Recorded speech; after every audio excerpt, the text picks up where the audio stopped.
Hi folks, welcome to the Candidates Forum. We're here again with Isabella Solis, who's running for mayor of Las Cruces, and we have a pretty tricky subject, the GRT, gross receipts tax, sales tax, how it affects the businesses in Las Cruces.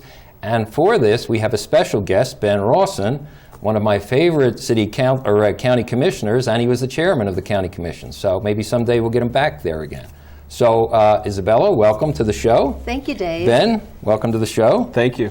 So, okay, could we have an explanation of what gross receipts tax is, how it differs from sales tax? I believe El Paso has sales tax, we have gross receipts tax, so pretty complicated stuff.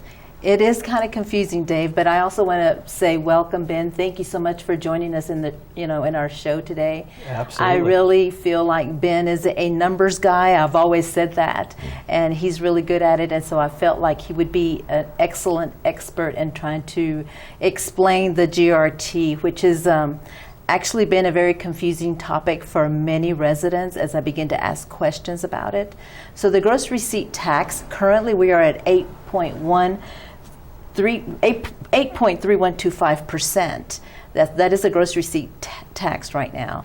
And so I felt like Commissioner, and I still call him Commissioner Rawson, would be able to give us a little explanation of the GRT. So Commissioner Rawson. Absolutely, be glad to do that. First, I want to thank you for inviting me here. I'm really glad to be out here supporting you and look forward to working with you as the next mayor here in Las Cruces. So thank you for running.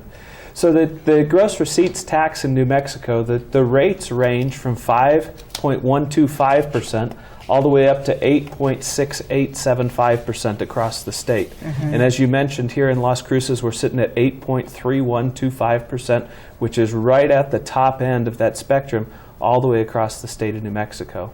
When we look at the gross receipts tax compared to a sales tax, we're dealing with a completely different taxation. A lot of people relate those two and say they're the same thing, but they aren't. The sales tax is a tax on consumers. And so if you go to a store to buy something, then that consumer is paying the sales tax. Let's say El Paso has a sales tax, so you'd be paying the 8.25% sales tax in El Paso. Whereas the gross receipts tax in New Mexico is a tax on businesses.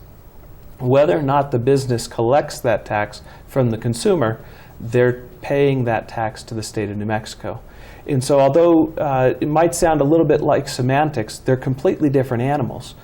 So in Texas, as you know, Commissioner, I have a location in both Las Cruces and El Paso, so we get to deal with both of those at Rawson Builder Supply. But in Texas, the state of Texas actually pays us a vendor's compensation tax. The state pays us a vendor's compensation for collecting the tax for the state. And so we actually get paid by the state of Texas to collect their tax. Whereas in Las Cruces, it's a different animal where that tax is on the business, it's not on the consumer. Then we, like most businesses, pass it on to the consumer, but not everybody can pass it on to the consumer. A good example of that is Medicaid and Medicare. If you're out there, those are contracted rates, that's all you get, and yet the state between the city and the state, they end up taking away that 8.3125%. And so the federal dollars coming in don't go as far because there's tax deducted from those. Would a consumer feel the difference between a gross receipts tax and a sales tax? The consumer, yes and no. They often won't realize that difference. So when you ask would they feel it, I'm not sure they would. But when you go to a doctor, you're paying a flat rate, yet that doctor is still paying the gross receipts tax. Okay. And so that's where the Medicaid and Medicare numbers really have an impact, because those providers don't get the same type of compensation from the federal government that somebody in Texas does. Mm-hmm. So if you're a provider of those services for low income, those are negotiated rates, lower rates, they get 8.3125% less than they would if they were providing the same service in El Paso. So one of the things I'd like to ask Commissioner Rawson is the gross receipt tax, does that impact the entire community in Las Cruces? I mean, is everyone impacted by that? Whether they're homeowners, across the board, or is that just for the business community? Well, there's a lot of carve-outs on the gross receipts tax. Probably the most common and the most one that's been talked about recently is, of course, food. Mm-hmm. So you have food that comes out. Then you have different sales tax holidays that will take certain things out. And really, that just makes it more confusing. You know, you look at the school tax, or and I've got my notes here on it, but it talks about the sales tax holiday exempts computer microphones, but not headsets. It exempts black painting canvases, but not dry erase boards. It exempts backpacks, but not duffel bags. And so you end up with some of those exemptions, those carve-outs, that makes it not really apply equally across the board, depending on what you might call something, whether it's a backpack or a duffel bag. You wonder how this happened. I mean, is it agenda-driven? Is it, do people get a kickback or something like that? Me being a skeptic, I'm going to say, okay, somebody's making money, because it just doesn't make sense if you're going to charge for a microphone and not a headset. It's like, what? Yeah. Doesn't make sense. Well, a lot of times you have legislators who want to pass, hey, look, we're helping out this industry. And so they carve out that industry, or they carve out backpacks, or they carve out microphones. And you know, that type of thing, well, you can't vote against a tax increase or a tax decrease. And so they play those kind of shell games, but it doesn't really help the economy at all. And it hurts the consumers. And it hurts the consumers. Ultimately, and the taxpayer. So, yeah, I hear you. Well, I mean, if like I've said before, I don't know everything, and I think that's why we have Commissioner Rossett on the show today. Yes. It's because we want to really understand the GRT. And if I have difficulty, you know, as an individual, there are a lot of people out there that are also experiencing the same thing. I've asked constituents out, as you know, as I talk to the people, they don't even know what the GRT is. They don't even know what it does. They have no clue, but at the end of the day, we are voting on something that we have no idea. So I think that we really need to educate the public on the gross receipt tax. Well, I didn't know about what the GRT is. I know what sales tax is, but I had no idea about the GRT. So you had mentioned something about you're going to surround yourself with people, maybe a civilian advisory board, such as Ben and other experts in the field, to help you make the proper decisions and get the right education about these very important issues. So I applaud that. Thank you. So I think it's really important to have just a board besides the city council board to be able to, you know, like your business community, you know, different people from different experts to be able to talk about this before we actually implement and vote on things. That how is this going to be effective, and how is it going to affect the community? And sometimes we make decisions that we don't even think about it twice. And then at the end of the day, here we are, you know, 8.3125% later. Wow. To that point, if I can jump in, Dave, Sure. I had the opportunity to work, Commissioner Solis, with you for 2 years on the commission, and that isn't something you just say. You are always soliciting input from the community and from constituents and trying to learn more about different issues, and that's one thing I really admire about you. So thank you. Yes, I appreciate that. I can ditto that, because I've been in many county commissioners meetings where I've seen Ben and Isabella work together and do the right thing. So, two of my favorite commissioners. So, okay, so how do we compare with Texas? We mentioned El Paso, we mentioned Texas. I mean, what are they doing different than we are, and is it beneficial to us, to them? Well, you know, and I'd like to put a slide up on the screen if we could here, but when we talk about the gross receipts rate here in Las Cruces, we've seen that rate increase significantly. And so you can see there, Las Cruces is your fourth bar over, which is a kind of a brown-red bar. And you can see that increase from 2000 to 2017 has been almost 30%. There's nowhere else in the state that has seen that type of an increase on the gross receipts tax. You have several others that are also very high on there.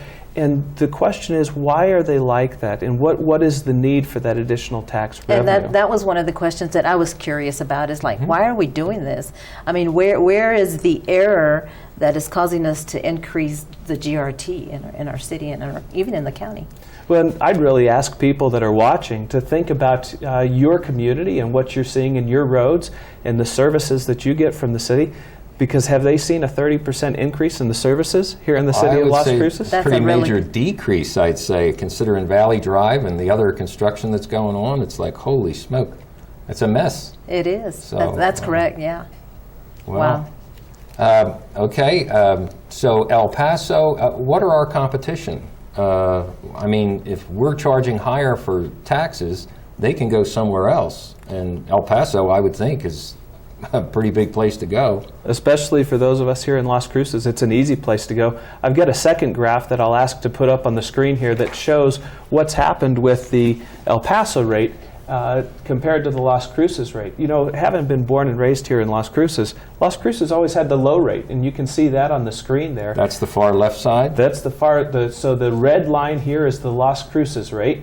Okay. And you can see from 2002 as it keeps stair-stepping all the way up to 2017. But at the same time, you notice what's happened with the Texas rate? I don't know which one is that. The Texas rate's the blue line. There's been no change in the El Paso, Texas tax rate compared to the Las Cruces rate. So here the city of Las Cruces continues to raise the tax rate, raise the tax rate, raise the tax rate. The city of El Paso isn't needing to do that. But yet the city of El Paso is just flourishing. I mean, that city is thriving right now. Well, they're doing something right, and we're doing something wrong. Well, I mean, you saw their tax base is, you know, is not going up or down. Yeah. That's right. So that's the big difference, I believe. Now, you know, I think taxes, and I hear about the oil and gas industry in New Mexico, and that was supposed to be a major boon to our city or our county. So what happened? Because if they're raising taxes, yet we have this major amount of income from oil and gas, what's going on? I would tell you the government keeps getting larger. The city of Las Cruces is a prime example. And when we look across the state, this is the city that has had the highest percentage of tax rate increase in anywhere in New Mexico. So they're expanding government and expanding government at the same time that as a constituent, as a resident here, I'm not seeing that level of service increase. No, not at all. No, I don't think so, no. So they can expand their government if they have more money. It's not coming to us citizens. Right. And that, you know, and that was one of the reasons I really began to get passionate about running for mayor, because I realized that we don't have a balanced government. What we have is just a huge city government, and the businesses have kind of just are disappearing, fading away. 40 businesses have closed, and then in the paper today there's another call center that is getting ready to shut their doors. I mean, even Sears at the mall is also closing. That's right. So it makes me sad, but I feel like as a community working together, partnering together, let's try to make a difference to be able to transform Las Cruces to be able to become balanced and be able to help the small business owners. Right. And that's so important to be able to, that economic development is important to be able to be prosperous here. Sure, we could use that, absolutely. Yeah, yes. Well, we're coming close to a break, so why don't you folks stand by? We've got a whole lot more to cover. We're going to find out how to fix the GRT and the tax rate in Las Cruces with Isabella Solis running for mayor and Ben Rawson, the chairman of the county commissioners, former chairman. Hopefully get him back someday. And we'll be right back.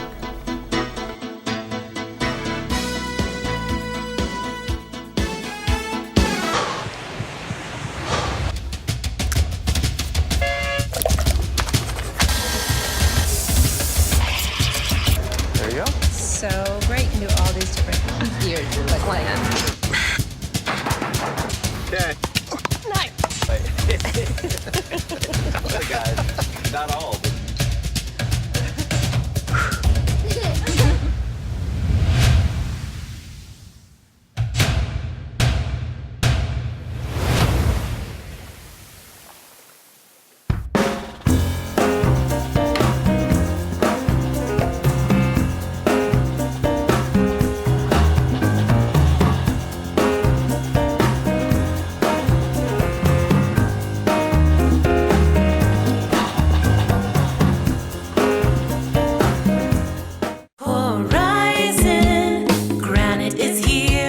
Horizon Granite is here. We'll come to you to customize your kitchen and bathroom with beautiful countertops and cabinets. Find out more at horizongranite.com. Call us at 575-650-3180. Horizon Granite is here. It's here. Make yourself a beautiful home. Hi, I'm Ray Bamberg with Here on Earth. I would like to invite you for a free hearing evaluation to our office. We've been here in southern New Mexico for 34 years helping people hear better.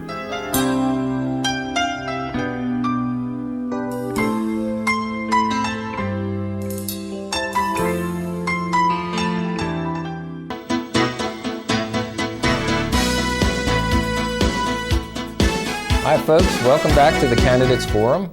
We are here with Isabella Solis, who's running for mayor. We have a special guest, Ben Rawson, who is the former chairman of the county commissioners.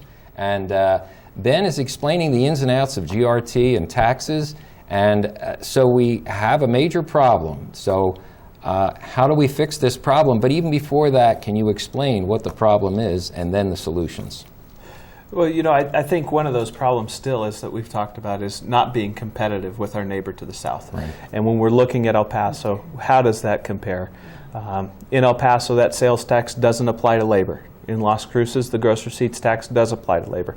There's a lot of those different things. So when we looked at that last graph where we saw that Las Cruces is now higher than Texas, it's even worse than that because Texas doesn't charge that on Medicaid, Medicare, they don't charge it on labor, they don't charge it on government contracts. Wow. Whereas the city of Las Cruces does charge it on all of those things. How do we stay competitive like that? We can't.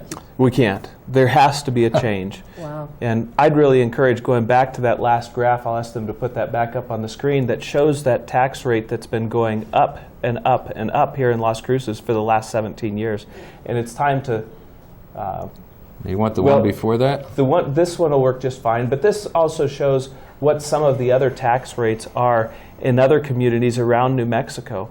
So you remember at the start of the show I talked about the tax rate around the state going from 5.125% to 8.6875%. And we're at the top. We're at the top of that. And then you can see here several other counties and where they're at 5.5%, 6%, 6.1%. compared to our 8.3125%. Is that us all the way at the top? in the No, blue? this only shows ones that are down below 6.2%. All of these counties are below 6.2%. So we're off the graph. We're completely off the chart on this. Oh, boy. And so that's where it's so important that we get someone elected as mayor that understands what those gross receipts taxes are. Yeah, that's the other Yeah, one. so this is the one that shows that increase, and you'll notice it just keeps going up, up, up, up. And that's where we need to revisit where we're at, why we have those up. And then one of the questions is what can be done? Every one of those steps can come back down. But it takes some leadership at the city council that understands the impact of that gross receipts tax rate and how it compares to El Paso and where we ought to be. And by doing that comparison, I think, Commissioner, you'll make a great mayor in addressing that issue. Thank you. I appreciate that. And what I see, I think that a lot of the times, just because we don't have clear understanding of what that means and what that's going to do to the city, a lot of people think that just voting it in is a good thing. But if we stop a minute and really evaluate and study the effects that this has and the impacts, I think that we would have, a second opinion and realizing we don't really need that. I think that what we are lacking is mismanagement. We need to be able to manage dollars better in our city and not be so top heavy and realize that city government, we just need to focus on the core functions of city government. And if we were able to focus on those things and not raise taxes, I mean, we're putting a burden on the on the community, on our taxpayers. I mean, I even had a young man that I saw him a few days ago, and he was angry. He was showing me his bill, his taxes was, and he was says, "This is ridiculous. This can't be happening." I said, "Well, it is happening, and you have to pay that." So I told him, I said, "As mayor, I would like to see some changes take place. How can we repeal some of this? What are those processes, and how would that work?" Sure. Well, can we hire Ben on to right now? Because we need help with the GRT. So, I'm sure Ben will be advising you too when you become mayor. So, we need help. So, Commissioner Rawson, can you explain a little bit about how that process would work? Yeah, the last two steps on that GRT graph were made from the hold harmless gross receipts tax increase. And both of those can be rescinded by the city council, the county commission, taking legislative action. And so it just takes your 7-member body on the city council and mayor to have a vote, and that tax comes back down. And I really feel like we really have to have more presentations, more understanding, educating the community, because a lot of people don't understand, and when they go to vote, they just vote for something that they're not sure. I mean, if you can decorate it and say like the Go Bond, and says, well, we're going to build bike trails, and it's for this and it's for that, then it's easy to say, well, yes, we want that. But at the tail end of that, they're also going to build I believe, a fire station with the Go Bond tax and other things. But I mean, is that necessary? I mean, that would be my question. Is it well thought out? Yeah. Is it well explained? Because education is the key here for people to understand. Yes. Well, and to that point too, it's interesting the items that are left behind for the Go Bond, right? I would think that some of those public safety should be at the top of the city's budget. Yeah. But they leave those things off to the very end because they think, well, people can't vote against the fire department having fire safety, right? When it really should be included in the city's budget to begin with. That's exactly And then right. let's decide some of the other things that aren't as important instead of cherry picking those items. We won't fund this, and we'll force the voters to fund it again, even though they're already paying tax rates at the top rate of the entire state of New Mexico. That's true. And that's one good way of looking at it, because if you think about it, who's going to give up those trails and those kind of things? I mean, you're thinking about your children and et cetera and et cetera. But really, you are right. That is city government. That should be at the top priority. It's almost as if there's somebody trying to cater to a certain segment of the community of Las Cruces by saying bike trails. Bike trails are important, but certainly not more important than a firehouse. If your house is burning down, you're not going to put it out with a bike. That's right. So, okay. That's right. I mean, and the focus, I think it's great focus for, City Hall to focus on recreational opportunities. Sure. I think it's wonderful. But at the end of the day, it doesn't put any money in your pocket, doesn't create a job, and didn't open a new business. So I think we need to refocus. I think that things need to be reevaluated. What is important for our city? We need to be able to take a stand. And in order for me to do this, I need people's support to be able to shift things into the right direction. I think we've been going in the wrong direction for way too long, and it's time that we just begin to align and begin to bring balanced government. I really see the GRT being something that we could work on together as a body. It's not something I can do on my own, all by myself. It takes an army. It takes a team. And so, yes, partnering to reevaluate, to look at this once again, to be able to create those businesses to come back to Las Cruces. We need to be able to help our community. I feel like we're slowly kind of dying away with so many businesses closing. Sure. And we won't see that graph going up. We'll see that graph going down on the GRT. So that'll be a nice change. Would be a nice change. Yeah. Yes, and I really love the graph that he brought up where El Paso. That's I mean, right. they never Straight line. There was a straight line, and I think that is saying something, because if El Paso is a straight line and they're thriving, and our line was the red and it was going up and up and up seemed like every year. I mean, what can we learn from this? Oh, a lot, I'm sure. Yes, absolutely. We're doing it wrong, they're doing it right. So you contact the people that know how to do it right. Yes, I think that's a great idea. And I like, too, the fact that you want balance. You want balance not only in the gross receipts tax and the sales tax, but you want balance in City Council to reach across, to get different ideas from different people. We're real heavy to the left here. We need to come back at least to the center, maybe a little more right. So I really applaud that, and I hope that works out well. Well, that's really important to be able to have that balanced government, because everyone's ideas, they really matter. It doesn't matter what you are. And it should not separate you or divide you just because you're a D or a red or those kind of things. That should not be part of the package. What should be part of the package is what is good for our city, what is good for our students, what is good for our seniors, what is good for the quality of life in the city of Las Cruces. Sure. And that should be our focus. We need firehouses and we need bike trails. Sure. Well, and to that point, Commissioner, you did a good job on the commission in bringing up the $10 million road initiative and pushing that through and really focusing there. I was excited about that, but I have to say, even though I may have spearheaded that, but without the colleagues on the board, I wouldn't be able to do it. So I really appreciate that we can support one another on good ideas that affect the entire community. Sure. Well, we're coming down towards the end of the show here. How can folks get a hold of you to help with your campaign or send donations or whatever if they have questions for you? well? Dave, I do have a web page. It's www. I don't know if he's got it up there.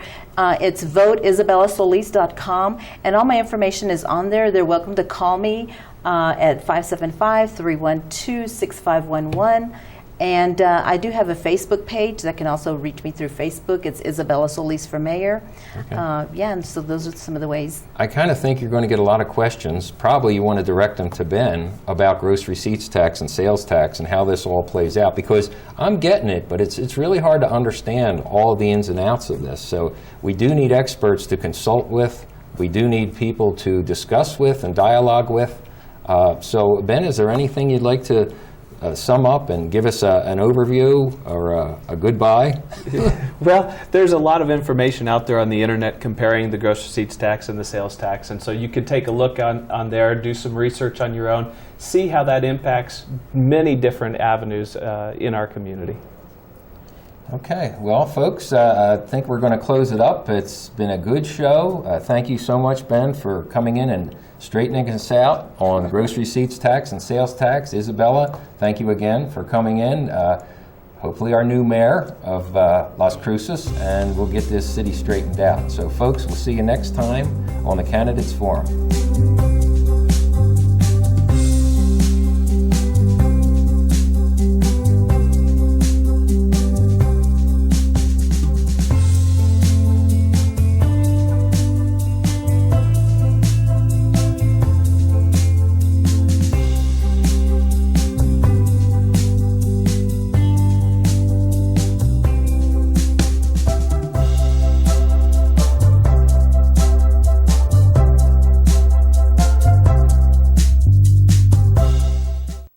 I'm Isabella Solis, candidate for mayor, and I approve this message. Luke Smith, Treasurer.